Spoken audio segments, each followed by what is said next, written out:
So hello! On this channel we talk about independent spirituality and folk magic for free spirits. My name is Aster and in today's video we are going to have episode 4 of Spooky Tales. I am going to open my email thing right now because I didn't do it before. Actually, I want to start today's episode with one of my personal stories which I promised the other day on some other video I promised to share. Wait a minute!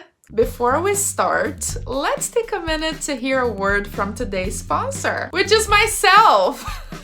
Did you know that I have opened a store? Yeah, that's right. Over there you can find all my ebooks that contain some juicy bits of occult knowledge that I share, and you don't want to miss out on that. And also private readings that combine tarot and Lenormand cards, as you already know them, with some extra spice of Afro-Brazilian knowledge. But the best part is that the products on the store start at only $3. Oh, and by the way, if you didn't know, I'm also on Patreon. And over there I share extra exclusive content like spell tutorials, behind the scenes of my life, exclusive Patreon videos, unfiltered book reviews, weekly readings, and much more for only 1 cup of coffee per month. So if you like what I do on the internet and would like to support my work somehow, check out the links in the description to take a look at everything that I offer. Now, with that being said, let's get back to the video. Are you ready to be spooked? Are you? So let's go. I think it was in my Protection Magic 101 video, which is going to be linked up here in the cards and down in the description if you haven't seen it already. I think I mentioned something about locking mirrors, right? I have a mirror right here, and this is my spellcasting area. Right in front of it, over here, I have my altar for my spiritual team. So everything that I do, magically speaking, is very close by, is like right in front of the mirror in my room. I decided to leave the mirror unlocked. What does it mean to lock a mirror? Why is that a thing? Because mirrors, as a matter of fact, they work as portals to the spiritual world. Not for us necessarily, unless you are doing scrying, then it could work that way, but spirits can come and go through mirrors. It's like a door for them to go into a space. So if you leave a mirror unlocked, it means that that door is going to be open for spirits and entities to go through it. And locking mirrors is something simple. I have a very simple way of doing it, which by the way I shared on Patreon the other day. And when you lock your mirrors, you are making sure, especially mirrors that are located where you cast your spells or you do anything spiritual, when you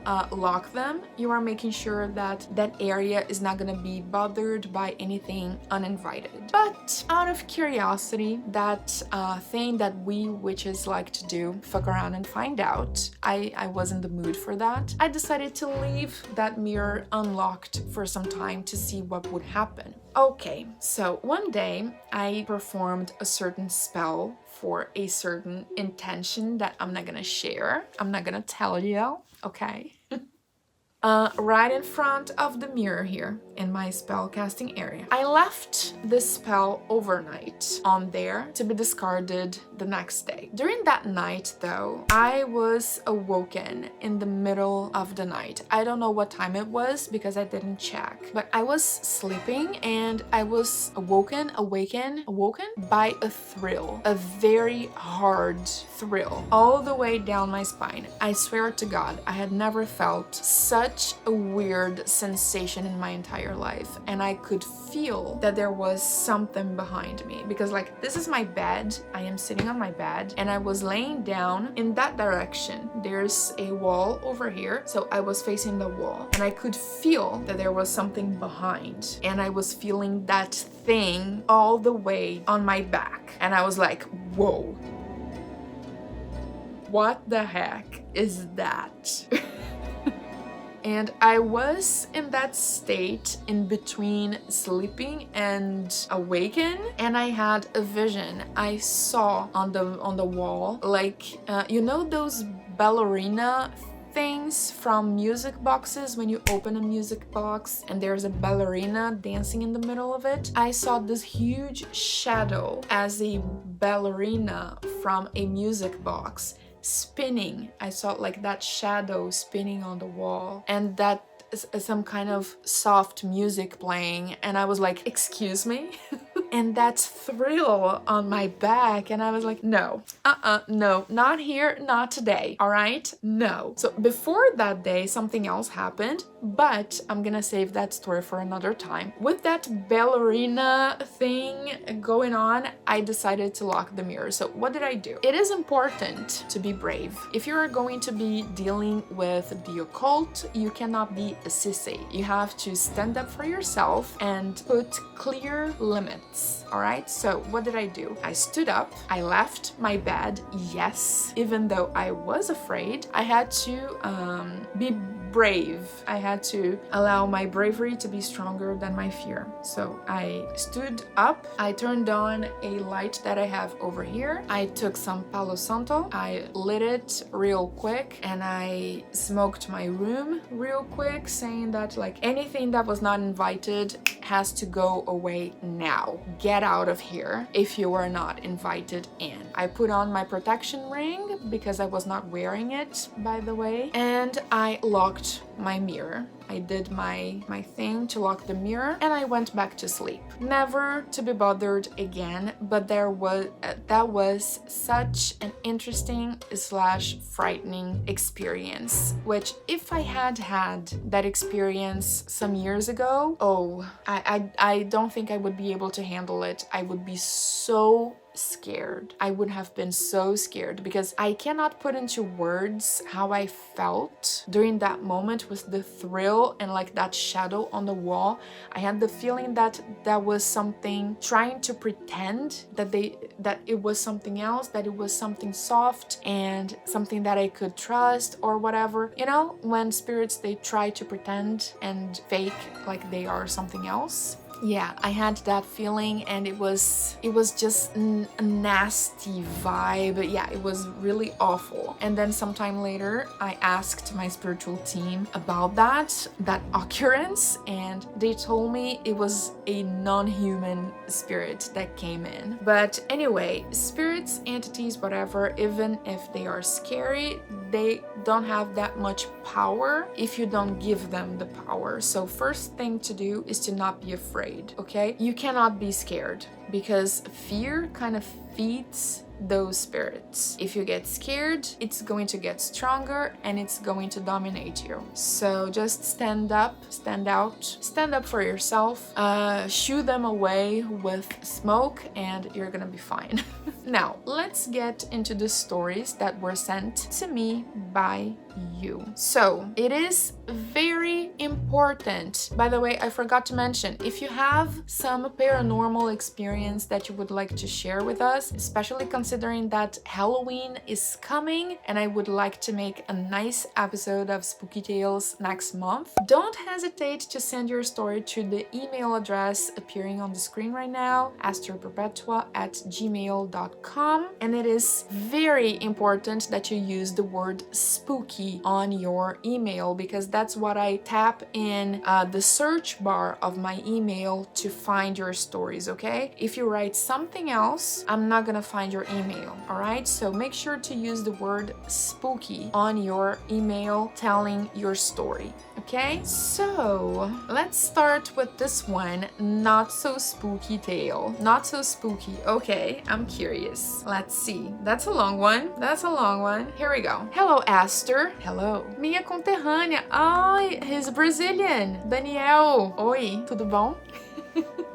So, I am a 21-year-old man from São Paulo, and I'm really grateful for the content you've been uploading and for helping me learn more about the spiritual side of this world. Thank you. Thank you for being here. So, he continues. Although I was born and raised Christian, thank God my mother was open-minded and didn't clip my wings too much when it came to studying and learning about other religions and cultures. Nonetheless, this is a story about my little friends from the garden.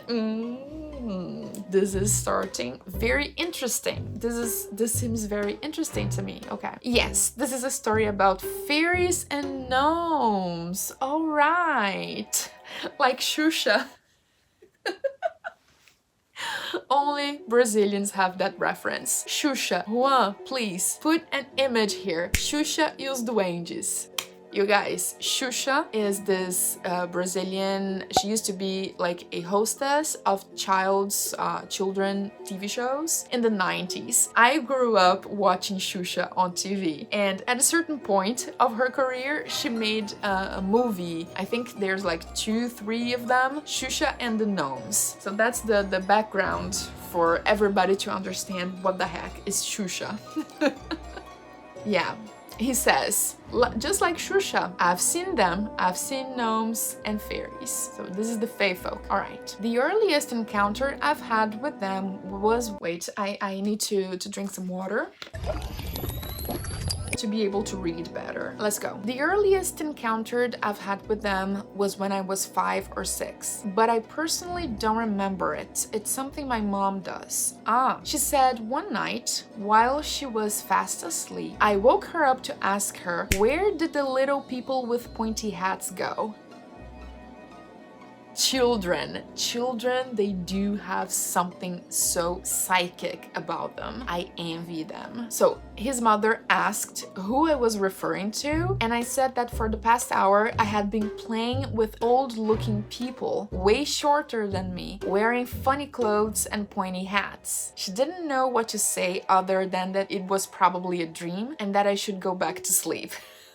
Wow. Now, I guess I should mention that I live in a heavily greened area. My family moved to this place when I was 3, and at that time, the neighborhood was still being established. For the majority of my childhood, my house was surrounded by unused, unconstructed areas, with many trees and grass covering everything. And my house has a front and backyard that account for half of the land site my family owns. Nature was really thriving here alongside its workers. So that's a blessing, by the way, to have grown up surrounded by so much nature. That's a blessing in current society. So back then, he continues, since I didn't have much to play with indoors, those were the days that children had to go outside to play. So I didn't have much to play with indoors. I had to go outside to entertain myself, and thus I would spend mornings and afternoons playing with intelligent beings shorter than me that weren't kids. Some could fly, some could make plants grow, some could slightly change the weather. I also remember that the house would come alive and things would disappear and appear out of nowhere. But nothing major was messed with, only trinkets and treats. But I don't have memories of how they looked like or what we did together. It's like they've removed themselves from my memories, or it was my fault. Since I was a kid and didn't know what my adult life would be like, I didn't value what I had with the garden people. When the concerns of school and being popular and pretty started to fill my head, and I had projects and homework to do, I stopped going out of the house so often. And after my family got a computer, I was way too fascinated by the magic of the internet to go out and play with my actually magical friends. So I lost contact with the little people of the garden. That's such a pity, isn't it? Technology and the advancements of society, they do take us far from some of the best things in life, like for example, spiritual connection. Basically, I changed my vibration enough to stop seeing them. However, I can't say they've completely removed themselves from my life. Strange things would happen around and inside my house, but would always explain it away with it being the wind, a bird, the house dilating due to the change in temperature, etc. But in more recent years, when I stopped going to church after I graduated from high school and started studying more about different religions and spiritual beliefs, unlearning what I was taught and reconnecting with nature, I've started to get glimpses of the little people again. Sometimes I hear tiny voices talking in the garden, plants that shake just one leaf when there is no wind outside, as if they were saying hello, waving hello, slight touches and nudges on my ankles and shoulders, and faint beams of light, usually blue or purple, like the will of the wisp. Yeah, those little... On that movie, we can see the will of the wisp. Those little lights that guide you somewhere. Faint beams of light, usually blue or purple, floating inside or around the house, but they always stay in the corner of my eyes. I've done some research about elementals, fairies, gnomes, dwarves, and all things related, and it is said that, like us, they have the freedom to choose a good or evil path in their lives. So the type of elemental you will attract to your life depends on your energy, like spirits and people too. I've been putting offerings in my backyard and doing some meditations in the garden, but I would love to know if you or anyone watching knows of any practices to bond with these creatures. Again, thank you so much for the work you're doing. Best regards, D. Muito obrigada pela sua história. So, wow, first of all, impeccable English, all right? Coming from an English teacher, or I used to be an English teacher, former English teacher. This is a huge compliment, okay? But your English, top notch, congratulations. So I have to admit that I have zero experience with elementals. It's not my cup of tea. I am much more into ancestors and a little bit of death work here and there, spirit work. So this is not my area of expertise, but I do invite anyone watching who knows more about that to write in the comments what Daniel can do to connect himself better to the tiny people of the garden. How did you call them? The little friends from the garden. What can he do to have a stronger connection and relationship with those beings? However, it is clear to me that you do have a path with those spirits. They are obviously calling out to you even now.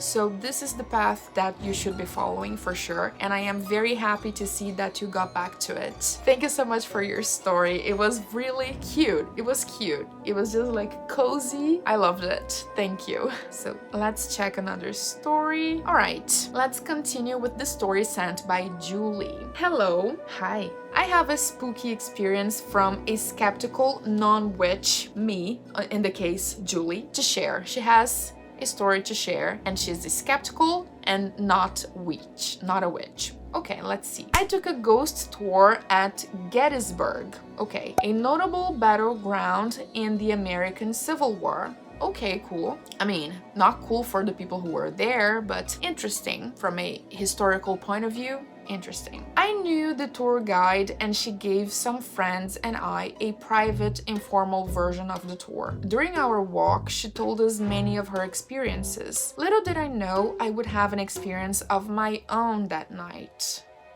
The tour was completed, and we were all feeling a little spooked out when we entered the main street of Gettysburg town. We decided to check out a couple of the shops that were set up inside the old original buildings, okay? While inside one of these shops, my sister and I went into an attic area where some clearance items were. The room was cramped and creaky, and there was a heavy door that was bolted and it looked painted shut. This supposedly led to another part of the attic. We looked through some of the items, and while we were absorbed, there was suddenly a loud bang and the door swung open. There was nothing behind it but a dark and unfinished attic space. I am a skeptical person, but I got a sinking feeling in my gut, and my sister agreed that we needed to get out of there. We quickly left the attic. When we told our friend, she informed us that the house had hosted a nest of sharpshooters in the attic during the war, but a fire had killed them and destroyed parts of the house, which had since been remodeled when Gettysburg became a historical landmark. Do you think we disturbed a lingering sharpshooter? I hope you have a lovely day, Julie.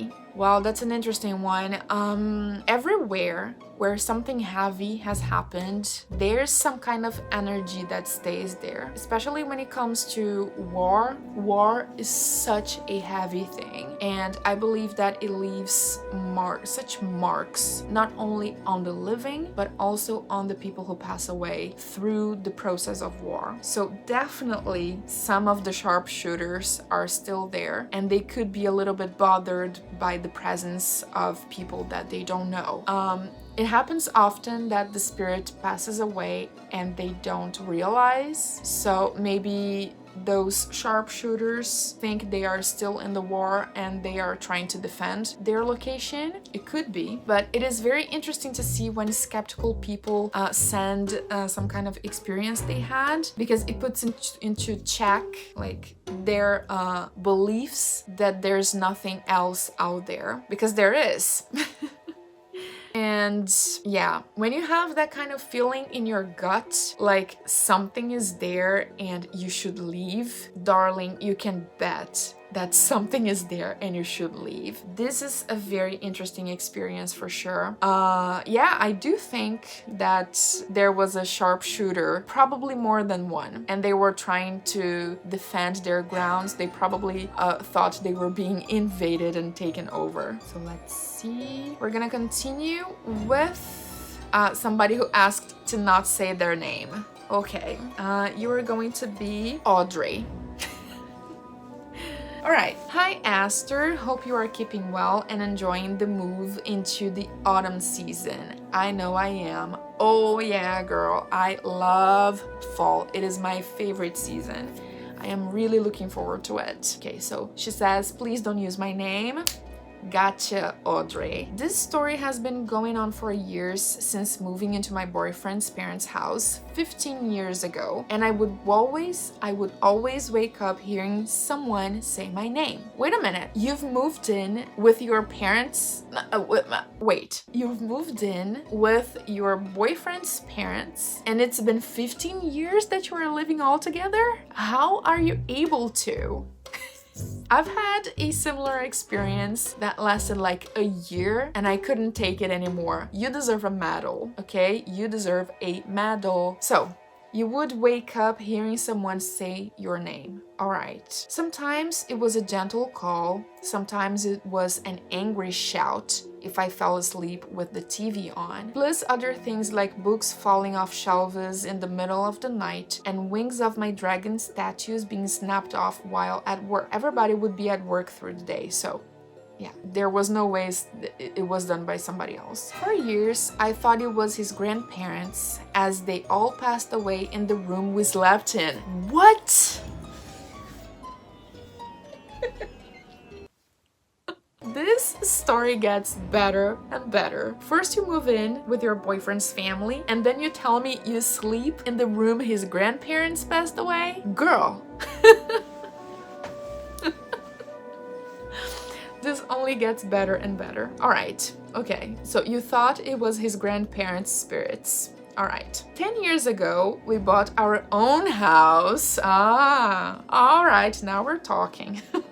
And a month after moving in, I woke up to see 3 people at the end of our bed talking. I was frozen, couldn't move. They all made eye contact with me. Then one said, "Let's not wake her." Girl, it only gets better. I'm loving it. Let's not wake her. How considerate, right? And then they left the room. Super polite. They are polite, okay? There was a woman in a pink dress, a man in a green army suit, and a man in a blue navy suit. I just thought I was dreaming and quickly fell asleep again. A month or so later, at my nan's, I'm guessing this is like maybe your grandma, I saw a picture of my nan and granddad. I saw a picture of my grandparents. He had passed away in the early 90s. She was in the pink dress and he was in the green suit. It was them in my room. My God. This was so good. I told my nan about it and she told me it was taken while they were in Hawaii. She went to find her photo album from the time they lived there, and in a few photos was the man in the blue suit. He was my granddad's best friend. Wow. I have more from working in a haunted hotel, but that will be told another time. Please do, okay? Stay magical and take care of yourself. Audrey. Audrey, my God, this is such a good story. Wow. So, I mean, unless your grandma does astral travel, I think it's a little bit unlikely that she was there in spirit. So here's my theory. You watching right now, I invite you to write down your theory in the comment section. Often spirits, they take the forms of somebody we know. First of all, to have our trust and to not scare us, and through that shape-shifting kind of thing, they will kind of try to get close to us and see how we will react. So could this be your grandparent, like your grandfather and his friend? Could be, because they passed away and your grandma hasn't, right? But this could also be other spirits that are maybe in your spiritual team, guardians, whatever, and they chose to disguise themselves like that just so they wouldn't scare you in the event that you would see them. If you would see them, you wouldn't be scared. That's my theory, that it wasn't really your grandpa and his friend, but other spirits who are near you and like watching over you, trying to be nearby, maybe trying to make contact. So if you're not doing anything spiritual work related, I do recommend you to start, because those spirits will definitely make contact. Regarding the experiences you've had at your boyfriend's parents' place, this could have been the very same spirits, but this could have been also the spirits of like the grandparents who died in the room where you slept, because there's a big chance that they were still there, and usually spirits who linger in the place, they are kind of possessive about the place in itself and belongings that they left in there. So this could have been the case of your boyfriend's grandparents, that they were seeing people inhabiting their space. But either way, amazing story, and I am already looking forward to stories from working at a haunted hotel. Please, I want to hear those. Thank you so much for sending a story. Let's see if I can find something else to share. You see, if you don't write spooky on your email, on the subject of your email, I'm gonna struggle to find your story like I am right now. So please use the word spooky on the subject of your email. Okay, let's hear. We have a story from Mecca. Hello, fellow kin. Hello. My name is Mecca and I have a little story. It's quite short, but it's not my very first encounter with this being. But during this time, it was in fact my first time actually visually seeing them while I was awake. I normally dream them often. Okay, here we go. We're off to a good start. I was pretty young, maybe around 13 or 14 years of age. I was always a very strange and unusual kid growing up. My family can definitely vouch for that. Haha. I was always drawn to the dead or supernatural things since I can remember, but ironically I was terrified of horror movie killers like Michael Myers or Jason and Freddy Krueger, etc. But never Chucky or Jeepers Creepers. Okay. Anyhow, I'm one of the black sheeps in my family. There are others, right? But I love Gregorian chant. I have always loved and always will. Many of my family members think it's the oddest thing to be drawn to, but not being religious. It's kind of rad. It is beautiful, Gregorian chant, in my opinion. He continues, I call it my antidepressant because I listen to it often when I am feeling melancholic. It does something to me I cannot quite explain. It heals my heart up right where it needs to be, and it has never changed. It was over the weekend where I was up until 3 a.m. I always struggle with sleep. I prefer to sleep during the day and be up all night until I can see the sun on my bedroom wall. Then I fall asleep. Always been that way. I'm autistic as well, so I would steam a lot. Stim a lot? Rock back and forth because it was comforting. I no longer stim in that way. Rather, I have a plushie or something in my hand instead. Okay, so it was 3 a.m. and I turned to the Catholic channel on cable television and Gregorian chants were playing. I cannot remember the specific hymn that was sung, but I remember being the only one up at the time. Everyone in the house was sound asleep, but everything around me became silent. Not a pin or footstep that was heard. It was completely silent, as if everything moved in slow motion. But I was still in a trance-like state, listening to this beautiful chant, and when I turned my head slightly to look down the hall, this black-cloaked figure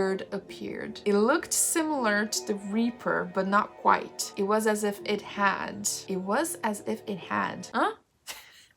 Anyway, it looked like the Ripper, but not quite. A skull mask.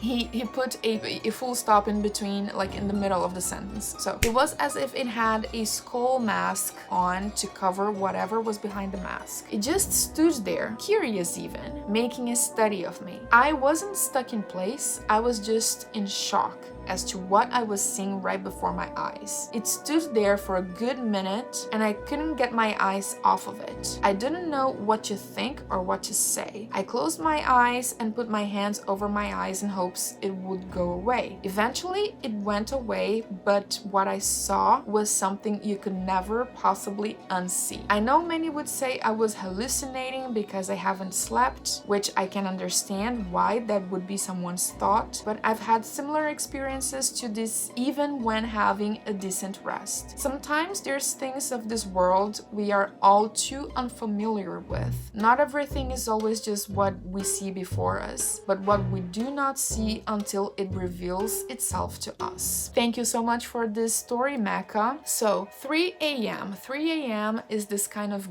gate in time and space where portals are open. So that's why many people have experiences in that time in the middle of the night. And you had Gregorian chants being played right at that time. Gregorian chants, they have a religious purpose. I am not well versed in Gregorian chant. I don't know how it works or what is being said, but it is something spiritual. It is used in religion, and sound, music is part of ritualistic things. So I'm guessing that the Gregorian chant definitely attracted somebody during that time, and they came to check what that singing was and what was happening. Very cool that you were able to see the figure, because most people struggle with being able to see entities and spirits. So I tip my hat to you. I very rarely have visions, and I'm always telling my spiritual team, I am ready to see you. Come, show yourselves to me. But we didn't get there yet. Anyway, you watching right now, make sure to write down in the comments what you think of all of those experiences. And of course, if you have a story to share, please don't hesitate to send it to asterperpetua@gmail.com. It can be something you've seen yourself, something that happened to you, or some family tale, some family horror story that your grandma used to tell you, or your mother, anyway, your aunt. If you have something paranormal to share, some experience, make sure to share with us for the next episode, especially because next month is Halloween time, okay? Thank you so much for watching, and remember, practice makes perfect. So let's get witching. Bye-bye.